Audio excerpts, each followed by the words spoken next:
tout le monde m'a dit ça. Il faut que tu fasses un bon moment. Tu comme la bombe, il faut que tu fasses. Non, ça dit, vous savez, nous avons l'université pendant 5 ans. On est comme le parti de 5 ans. Alors, c'est-à-dire que quand vous n'avez pas de langue, le temps que je suis en vie, pas de langue, pas de langue. Tu vas poser dans les airs. Pour ça qu'il y a Belgique, on va faire ça dans la boîte. Marie-Paul, Marie-Paul, Marie-Paul. Plein wana na ebisio batibaya place bauta na ebité mipiku na mipiku. Baya o bauti est bauti ouest na bakuta ni bungu bakuta. Plein nyata moninga senga pardon. Mais il sera 15 millions. Il sera 15 millions. 15 millions. Je sais la Gali Kamango. Le président a expliqué qu'il sera 15 millions. Et puis qu'ils ont les Kamou. Ils ont expliqué que dans le monde, c'est parce que c'est pas moi qui vais venir. Bah, tu es délai. Net inaïs à qui va passer la vie dans le monde. Okomisinate, igela coiffe ikote. Papa na Kerwan, éternel Kenaya. Bon. Oh, chérie, je pas chez ni pour les hommes.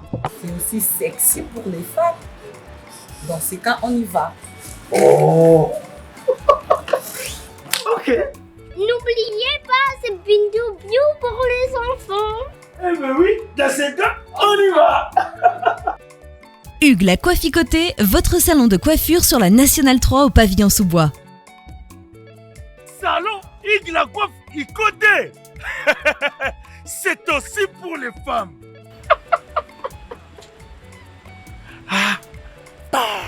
Hugues la Coifficoté, votre salon de coiffure sur la Nationale 3 au pavillon sous-bois. Ouvert tous les jours de 9h à 20h, même les jours fériés. Plus d'informations au 01 41 55 00 00 ou sur le www.huguelacoifficoté.com. Hugues la Coifficoté, l'homme qui coiffe la ville. Salon Hugues la coiffe Icoté, c'est vraiment sexy pour les femmes. Nous les hommes, on manque les mots. Pour les enfants, pitou-piou, il dort. Trop de niki-niki.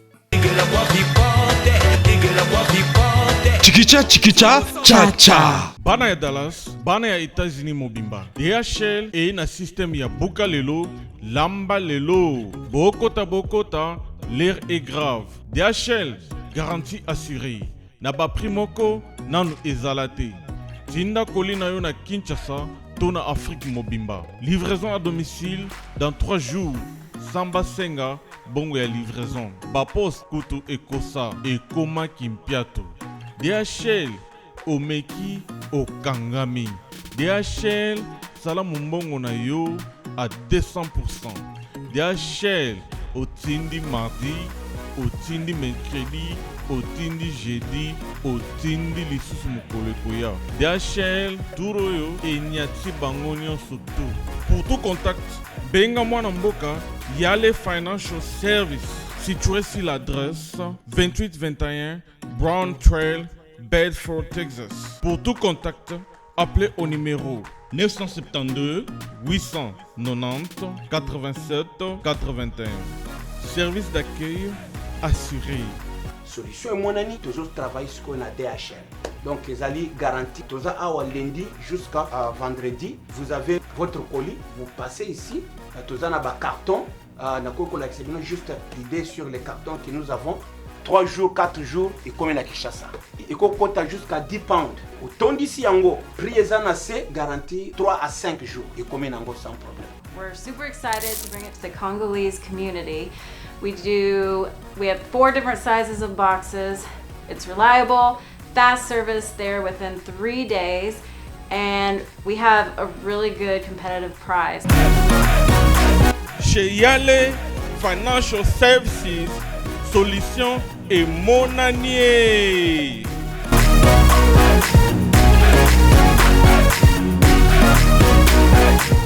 Descartes Construction et yeah! Fini l'inquiétude pour la réalisation de vos constructions de rêves en RDC au prix imbattable. grâce à votre entreprise installée en RDC uniquement pour vous, spécialisée en construction, réfection, bâtiments, immeubles, vente de terrains, travaux publics, avec les ingénieurs architectes qualifiés au prix incroyable. L'Escart Construction est aussi spécialisée en luminosité des bâtiments et éclairage public, installation des systèmes d'alerte, intrusion pour des maisons et véhicules et tout d'autres services. Nous acceptons aussi les paiements par tranche au prix incroyable. Pas d'hésitation avec Descartes Construction. Vous serez jamais déçus. Pour tout contact, notre email est descartesconstruction@gmail.com. Notre numéro de contact plus 447 93 92 82 813 et appelez-nous pour Kinshasa plus 243 89 91 56 86 2. Descartes Construction à Tozana Mbongo Moké, opération Tongana RDC. L'agence d'export et d'import Michulu Atlantic Shipping et bana ya Canada, bana ya USA, bomi tongisa lisusu te. Pour tous vos achats et ventes de voitures, pièces de rechange et les accessoires possibles, na koti na ba koli na bino na Kinshasa, bomi tongisa penza te. Please, bakoya koza koli tina ndako. Pour tout contact, benga Michel Lukadi. Plus 1 508 371 60 43 USA na Canada. Pour na Kinshasa, benga na plus 243 89 551 30 38. Michulu Atlantic Shipping. Yaboye, bazu wapi. Bonsoir à mon entier, bonsoir à Bandeko tout bon biso. Première émission de Ebisaki Fona zo baptême. Na Paris, ici c'est pareil, yango toye na Tour Eiffel place toza awa. Na zo yambela bino père spirituel nanga. Na la première émission na banana n'importe qui te dit. Ah eza pimi kilo eza pareil. Na eza bénédiction ya père honorable Zakari Baba so toujours me code kotiki ndule pina na politique. Première émission nanga na Paris avec père spirituel soukana plaisir. Merci Elodie et Fefe na Hamburg. Merci David Alutete, merci Bigantsumbu, Narada Suisse, Blaise Ziboma. Avant tout banda, nous avons un événement en 2020. Il y a King, grand poète millionnaire Voandou. 2020. Le 28 février, nous sommes sonate, nous sommes déjà ma pièce, nous sommes Gucci, nous sommes Dolce Gabbana, nous sommes ma pièce. Pour bel et bien nous les a confirmés. Le Dieu fait follow you l'autre à Gucci. Le 28 février à Paris, Betsy. Madame, il faut déjà ma pièce. Nous sommes nous les acquittons. Depuis que nous avons télévision, nous avons fabriqué ce maestro. Soukara Rumbe, nous avons Fabrice Mola. Omes, nous avons Soukara Rumbe. Soukara salle à Paris, a plus sur ça, ma confiance de presse, le mariage, l'anniversaire, salle arc-en-ciel. Salle arc-en-ciel. On a tourné l'émission, on a pour la bénédiction, on a 8 bandas. On a tourné pour te besoin du matin dans la France. Tout ça à Paris, précisément. On a eu un baptême, on aura c'est père spirituel.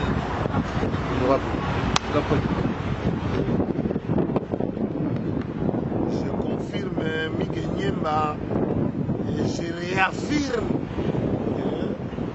que baptême qui est une place où on a place où on a bêta madada yele donc il y a Paris il fallait qu'un père spirituel na fou là na pambola ye donc na pambola pepele bakeli katenda ba master belé au bakenda na nous ça peut idéologie vanda partout dans le monde. Non, on va par correspondance. On va mettre en maçon le roi sacré. On va se mettre en Nicaragua, en Afrique du Sud. On va mettre en Haïti. On va se mettre en Suisse. On va te belé, on va faire si nous, ça fait un contrat. On va se faire des choses. Mais gagner Marie, à Pambolami, à apambolami mpe apambolami lisusu makasi eza deuxième bénédiction na kini toloba biso toye na poto ekosala makambo ngo toya mpe na poto esalami ya yo mingi enyemba yeyo okoluka ye na kini okomona ete libokopambolama vie kochange mpe kosala nanga kopambola mpona kochange esaka kaka vie donc nakolemba na ngai te nakuti bamasa mosusu loka bakeli bafandisa baaffaire idéologie indouce ya kosakana te wana sali journaliste sans complexe il est sans complexe il est très opérationnel donc eza te oyo te akendaka kayu bongo yaka te asalaka kaka oyo afutelaka ndako kaka na oyo ndenge asaki lokosala kosala po bato nanga bayaka bongo songa mona pambole eloko ekili biso toyemi kili kaka mpona mbanga mpona indusa oyokolaki bien mene basa wana mpe oke osengi visa mpo kozwa te okozwaka mpe te mais mpona kaka ofandisaki indusa na idéologie oyemikili yango kondimaka bato na vie eza bien soki bomoni grand prêtre fali azokende toujours po azali reconnaissant mpe sauti epa kofi olobi te donc yo mwana mai oyo ove afula omonaka baprison omonaka bapasi tala biso na nord na malili oyo toputu papa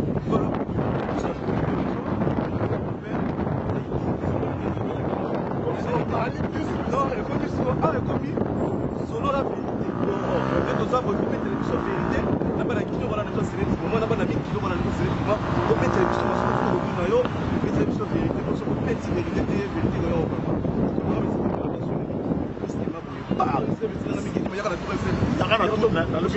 ezalaki mpe bénédiction mpe mpo na yo po uta ti che yo okola na montparnasse oya ti kote oyo ezalaki mpe bateme mpo to abutwa bakotala montre so bakomona yango voilà il est minuit 30 minuit 20 awa sikoyo minuit 20 moni yango bien malaka minuit 25 minuit 25 toza libanda ça veut dire que tozalaka na mboko oyo nga na tata mboko oyo noni bokomi bana mboko oyo bakelika te na bana mboko nga aza tata ya mboko oyo Martin Mapangu bazali ba Ricardo Lumbu bazali ba Roger Mofambaito bazali bazoyeba ke naza tata ya mboka oyo bashikito mushashino bayebiki na tata mboko oyo bango nde bana mboko oyo na bino boza bana mboko oyo okoswana na bapapa basi mpe oyo bazalaka na mboko oyo donc mingi ya koloba eza te nakumisi nzambe parce que mosala efuti simplicité na yo humilité na yo fidélité constance efutaka toujours bato bakoloba oyo balingi mais ozali oyo nzambe alobi ke yo ozali oyo bato bazoloba te ke yo ozali mpo ngai papa na bino père spirituel na bino je suis ce que Dieu dit que je suis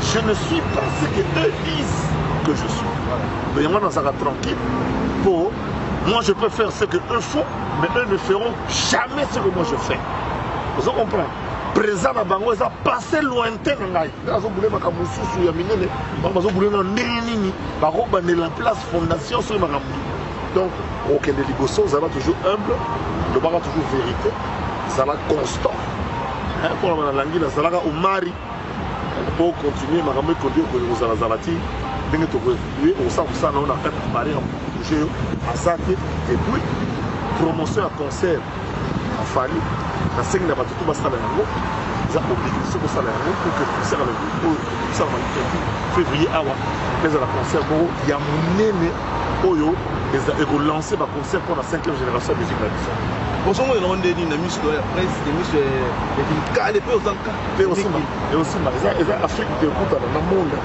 parce que il aura déjà fait plusieurs pays il aura fait tous les continents sikoyo ekomi kaka ke sikoyo nde bato wana baya kolanda ye awa les gens vont payer des billets pour venir donc biso mpe tokosala sorte ke kaka ndenge na initiaka na basérie bapese obetama na awa bato baya ba 1000 personnes awa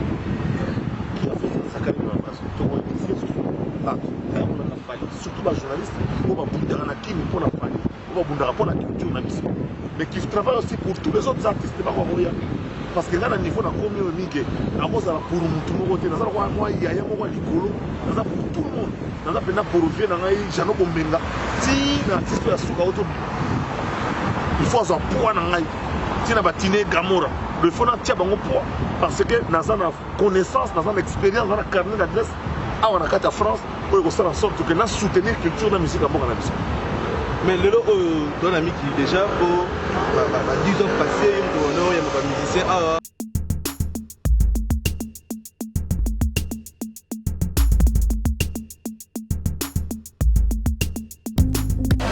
bien nalobi boye oza mwana nchangu mwana njili oyebi yango bien que JB service eza agence ya mwana njili mwana changu mais ozosazade otinaka bakoli na bachance moko boye banotinaka koli mo na 2004 ti lelo na 2019 koli yango eya te oyebi te esalanga mpasi agence ezaka moko on a déjà mon njili na Sainte-Thérèse JB service ngamo na confirmer ngo po tini diko li 10 ans c'est commis et puis les gens les commenter mbala moko papa ni les akule liseo donc c'est aussi une magasin JB service et ça kaka on est ça mais ça ce soir uzanga kuibe jadi wewe mbimba JB service soko kena Brazzaville eza na kati ya Brazza mpona bato bakamata biloko na bango na Brazzaville précisément eza à côté ya aéroport ya Maya terrain moko eza wana ya football odini te mama odini te aye nzela moko na biloko mama di oui naye nzela mona biloko tokoma elobi toza awa mpona bino tosala mosala mpona bino aza mundeli te mutu mwindo azali congolais lokula yo na ngai azali mutu mwindu me makila mundele José Bayila yango moni JB service mikolo ibatu bazolobaka leyeka papa foizeleo mumida igela coiffe ikote papa na Kerwan éternel kenaya Kanda taba ikote Nganda Taba. Nganda Taba. Chez Hugues la coiffe Icotey. Papa na Kerwan, éternel Kenaya. Au 174 avenue Aristide Briand, 93 320, le pavillon sous bois. À la petite porte à gauche, association Hugues Icotey.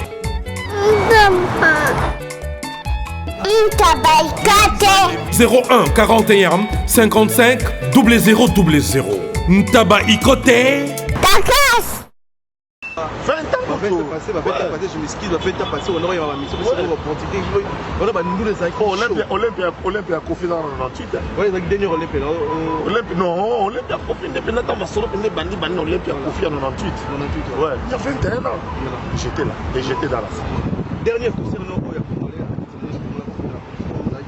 les nuits africaines, les le 11 juin 2011. J'ai mis toi qui va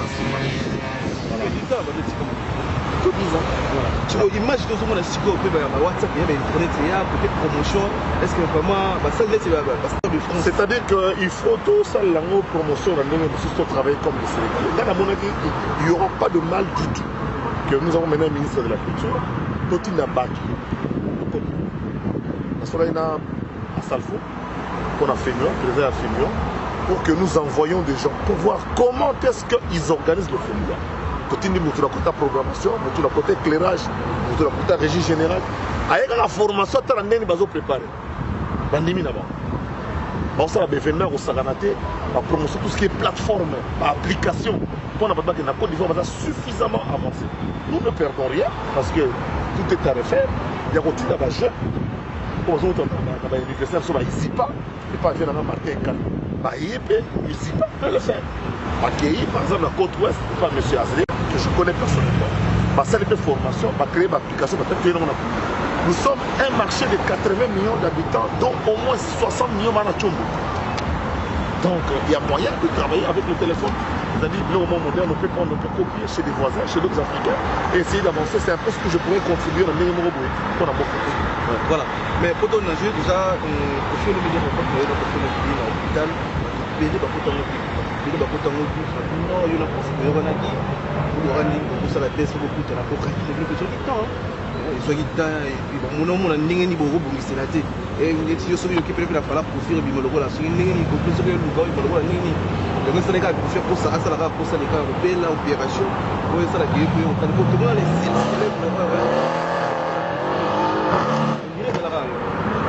nous avons d'accord que donc ce que c'est le scénario dans ma live. Autant demander à un niveau de la guerre dans ce pays là pour ça le scénario pour ça la baisse. Est-ce que pour faire ça on a besoin de besoin. Donc on a besoin de besoin. Bâton va au loba bon je ne tombe dans ma salle finale. net na sona na mutu moko shubu utaka swani tina swani mais c'est kana to bien yo il sa momino ko sona Zakari bongo na sa momino na sona nani edenga oyo ke no il sa mosino ke no swani na Zakari na kasi na to swani sa na sukisi oui o sukisi ngai c'est que ngana bisa mosina na sona nani baki vient vite ça on a pas caca tu nous on a pas caca on est connu bien mais le moment on a battu donc baki virole et ça mais ça on a que les qui c'est bon allez pour tout pour faire ça bien place ça va bien place so ça na komba kusi comme on a le bureau de au sala option était to binga ngo au sala baisse pas sur le bureau de yemo ko téléphone ni zo filmer les bakani kusi non je pense que pour faire porter plainte que je l'ai soutenu dans cette démarche-là. Il a porté plainte sur la manière dont il a été interpellé. Il n'a pas été arrêté, il a été interpellé. C'est le terme à la place. Il a été interpellé, mais condition d'interpellation d'ailleurs, c'est une bavure. C'est une bavure qu'on connaît partout les États-Unis, au Maroc, ni en France, autour le matin, la bavure, il y a un jaune. C'est une bavure, une bavure policière condamnable. Il a porté plainte pour que les policiers qui ont commis cette bavure-là soient punis et seront punis. Seront sanctionnés. Voilà. Une de ces musiques, les musiques de musique de départ, il y a des musiciens, des français, plus ou moins 7 musiciens dans le monde. Comment mieux je vais valider. Tout ce qui est héritier, nous parlons même pas. Mais je ne sais pas comment vitesse c'est vitesse c'est les gens on a eu un sort comme ça valider rien il faut avoir pas de grâce mais là yo mo mana ba tia molilo je pense que ça il est bien ça veut dire que lumière peut peler sur l'artiste quoi tout ba mo na artiste marido parce que ils ont fragilisé quand même fort là et là travail ce n'est pas bon je décourage ça quoi bon chacun a son destin, mais en même temps, venir chez quelqu'un pour lui faire du mal et réduire quand même, on a l'image facile quoi. Tu t'es kenné, boyibi bat, tu t'es banna, boyibi bat. D'accord. Mais tout ça là, va t'en remettre sur kenné sur l'année. Trop. Polilo. Na juste question mo oyo utayi musika Mr. Mwa komela nga bino mige meve na osakali bana afanda. Tout le monde a été gagné dans la M6 pour organiser moi soirée, moi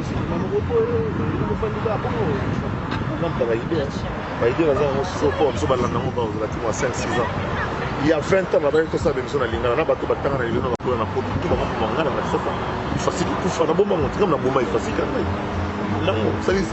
il l'université pendant 5 ans, alors c'est-à-dire que quand vous n'avez pas de temps que je suis en vie,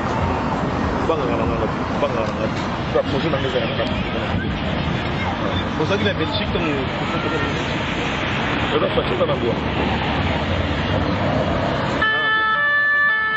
Marie-Paul, Marie-Paul. Plein wana na ebisio batu baya place bauta na ebite mipigu na mipigu baya o bauti est bauti ouest na bakuta ni bungu bakuta plein nyata moninga senga pardon mais il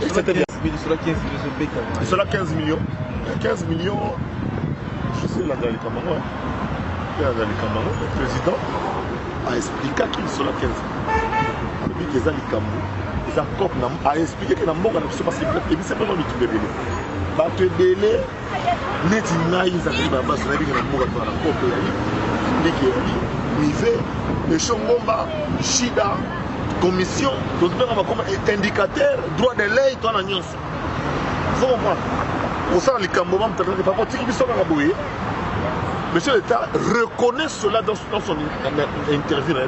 Je reconnais que ça existe, c'est une rétrocommission, ça existe dans notre pays. Et pour cela, j'ai créé 2 offices. Office pour la lutte contre la corruption dans la ville au Rwanda. Et puis, il y a un changement de mentalité. Donc, moi, je suis d'accord que oui, pour extirper un péché, il faut d'abord qu'on dit péché. Pour nous obéir à des démons, il faut l'identifier. Pour nous obéir à des démons, il y a un zalanzo comme ça, des démons, il y a un kobo. C'est moi un kobo. Parce que nous avons 15 millions, on a pris sa commission. Dans le bien, parce que nous avons tout le monde dans cette ville. Ministre de la Finance à Zanakati, ministre du Budget à Zanakati, Moutou a fait ça, il a fini Moutou à Zalé. Donc, tout le monde a directeur de cabinet Kamere pour Kamere a commandé une lettre. Mais à part lettre, maintenant, on a bon, ministre de la Finance, c'est dans le coup. Il y a beaucoup de gens sur toute une chaîne. Vous comprenez? qui fait partie de la logique, de la logique ancienne de la rétrocommission, qu'il faut combattre désormais. Mais dans les indus, on a budget combien de euros comme fidèle honorable? Ce qui est bon, nous avons des tigres comme on a compte à volonté d'abord de fonction publique. Et puis, tout le ministère du budget, le ministère du financement, ça s'achète de beaucoup moins dans l'art. J'étais député, je suis journaliste, je suis historien, je suis juriste, et je sais qu'il y a de l'argent. Les gens qui sont au budget savent qu'il y a l'argent. Les gens qui sont au ministère des Finances savent qu'il y a l'argent. Il y a l'argent pour payer les enseignants. Ça existe. Vous comprenez? Il y a des cabinets ministériels, ce qu'ils reçoivent comme prime par mois. C'est autant de ce qu'ils reçoivent par an. Dans ma service, dans ma émission, c'est-à-dire nous voulons avoir, moi je soutiens le sénateur dans cela, à travers leur président, Tambo Mamba, la caisse de péréquation. Ok? Comment voulez-vous, quelqu'un qui a le même grade dans le ministère du budget et de la finance, a gagné un bon rôle dans le ministère de l'éducation nationale? Vous comprenez? Donc, à Sengique, Mouto a le même grade dans le ministère de la finance, dans le ministère du budget, dans le policier armé, dans l'enseignant, une péréquation. Dans les salaires, dans l'équilibre et le développement de toutes les provinces, je suis d'accord avec que le budget doit être rééquilibré pour une péréquation. Ceux qui gagnent plus supportent ceux qui gagnent moins pour que le pays puisse avancer. Mais honorable Costa, tant que vous avez dit député, vous avez venu un micro. Na dépose un micro, mais tout le monde a dit que Daniel Tchafido. Malgré que député, des émissions, il y a combien de 40 émissions par an. 40 combos dans le 40. Tu pas un combo d'abord des punitions à PC. Tu finis à mobile, c'est une punition. Oh, on a PC. Oh, on appelle ça Moutoumou, on appelle ça Bible. Et ça, c'est marrant, qui est très blanc. Il y a un PC pour moi, j'appelle ça. Ce sont des députés par hasard. Ils ne connaissent pas le règne. Ils pensent m'égaler ou m'étouffer ou me faire disparaître par leurs petites propositions. Par Osuka, Osika. Et je ne les laisserai plus faire. Moi, quand j'étais député, je n'étais pas à la télé. Ben, émission Bazo les Kawana. Oh, ce sont des émissions pour des journalistes. À mon époque, j'avais demandé d'aller donner un droit de réponse dans une émission. Dans ces petites émissions locales là. Des gens qui, quand ils sortent même de Kinshasa, on les reconnaît même pas. Oh non, cette émission-là, c'est pas pour les politiciens, c'est pour les journalistes. Aujourd'hui, qui passent les Safou, les Moukeba et les Eliezer ne sont pas politiciens. Donc, vous voulez vous inscrire dans une logique. Il y a beaucoup de Samuto à tellement libéré là. Vous comprenez? Vous comprenez ça, mon pépé. Donc, ça veut dire que. Et ça, on a complicité à bureau et à l'Assemblée nationale. Parce que le métier de journaliste, le métier d'animateur et de producteur télévision est incompatible avec le métier de député. Y a-t-il des rétrocommissions là-bas? Je n'en sais rien. Le président. Oui, celui qui a eu niveau avec Gabriel Motia. On a travaillé dernièrement émission Gabriel Motia. Niveau sur le lieu, on a dit non. Eh ben, on a Gabriel Motia. On a eu un taillot chat de ti. On a eu des pépins en bout. Il a confirmé qu'on a vu nos sacrés, l'équipe de la Bien. C'est dans ma yelle, c'est grave autant que ça. Et puis, on a joué dans la laïwa. On a joué dans la laïwa. Parce que ça va graduer, on a 2 licences, on est révélé. C'est-à-dire que le côté chic, non, nous parle. Mais le conseil ne représente pas. Bon, ma petite, on a laissé ça, on vit dans le bazar. So, on a beau une zamba, on a bango makasi. Vous comprenez? On a laissé ça, on a des bazar. On a la peine, on a la peine, on a la peine, on a la peine. On a la compte à Guillaume. On a mis à la place Mazali. Ils ont déjà échoué. Ils ont occupé ça, ils ont attaqué Zakari. Vous comprenez? C'est qu'on va comprendre que Maramou s'est chargé. On va traiter la logique, on a un cas là. Il n'y a que les imbéciles qui ne changent pas d'avis. Et comme ils pensent qu'ils ne sont pas imbéciles, ils changeront d'avis. S'ils ne changent pas d'avis, ce sont des imbéciles. Mais ça, on est on va continuer. Ça, bon. Et comment dire au Chéninga et au film, parce qu'on a comment dire quoi? Défendez-vous, on a un diabète, on a il y aura déjà député national. Il y a la santé. La santé. Voilà. La santé, on a santé, on a bien Ça, c'est la bière. Et puis, le diabète, ce sont des maladies modernes, des maladies urbaines liées à la malbouffe. Ce sont des maladies aujourd'hui. Moi, je suis en 1981. Famille mon maison à Libanda, pour la appendicite. Car la moi, c'est un césarienne, ma maman qui va au Libanda. Mais ce sont des maladies maîtrisées par la médecine. Aujourd'hui, il y a un diabétique. Encore que je ne suis pas diabétique. Mais les gens ont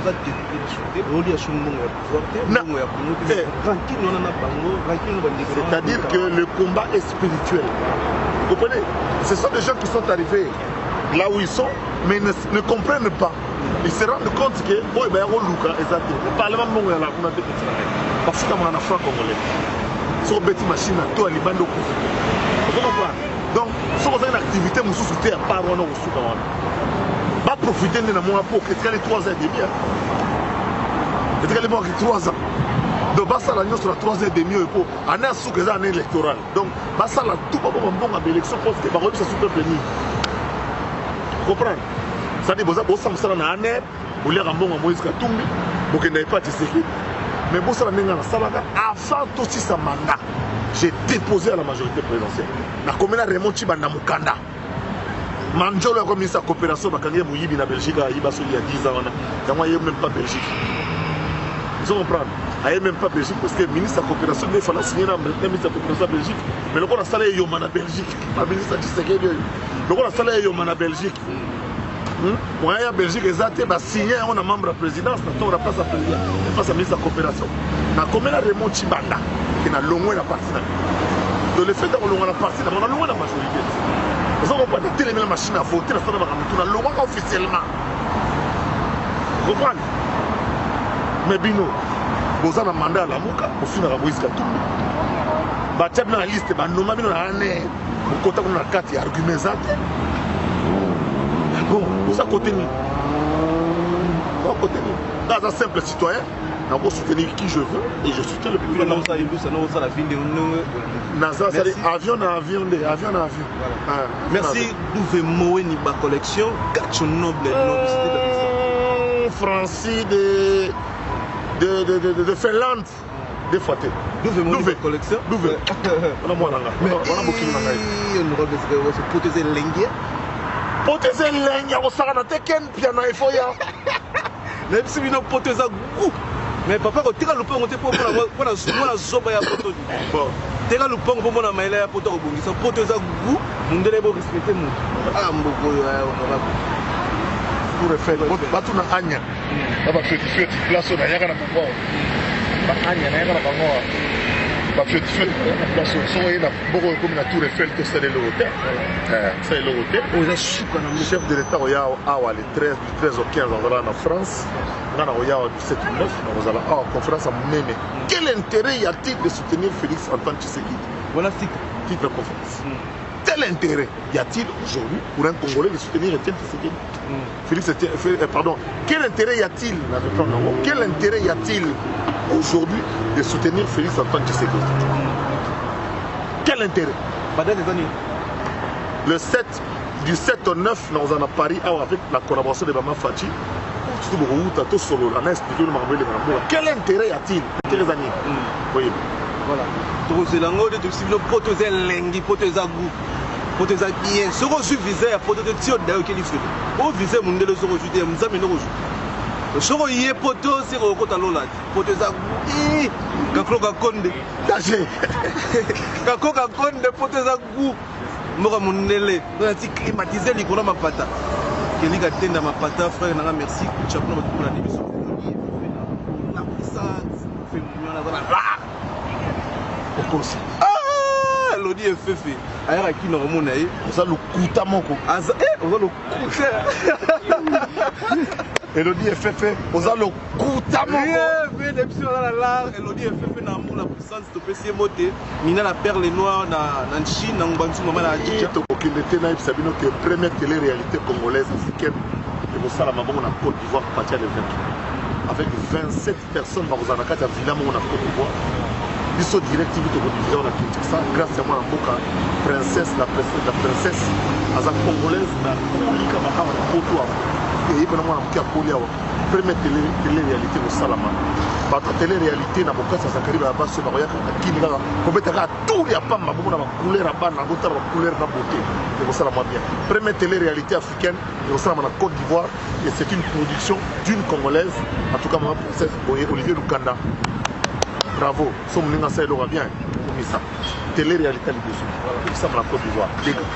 Merci aussi c'est monsieur Labisso Gelo Mbilia. Roi Bilama Kale ya mboka na Angola Gelo Mbilia.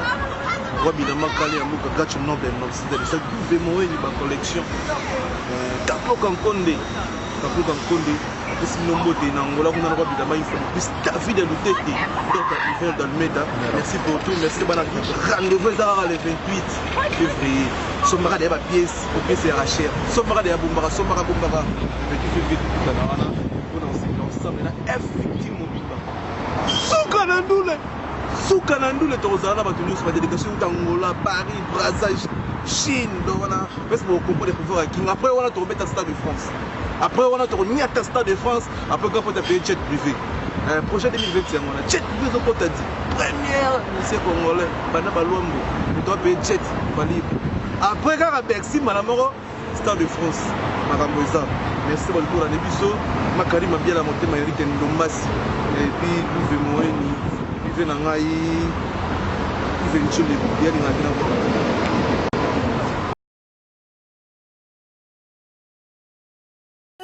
a bongo te Willie. Bongo te tokaye. Ma jolie na lelie. Ah, Willie, ah, toka. Nasengi pardon kosala bongo te bana Congo bandeko na ngai tout je vous demande de vous abonner bosomba décodeur wana mbangu pona kotala babiloko tout ya mboka pour vous alla informer à l'heure Sepela TV na bandeli Sepela TV décodeur Sepela TV ba chaîne tout ya Kinshasa ba chaîne tout ya Congo ba chaîne belé bouquet na pour tout sur les nyonso ba clip tant aux autres na bonota donc ba information nyonso ya mboka ya politique ya culture ya sport ya santé ya nyonso donc voilà idéologie za Sepela TV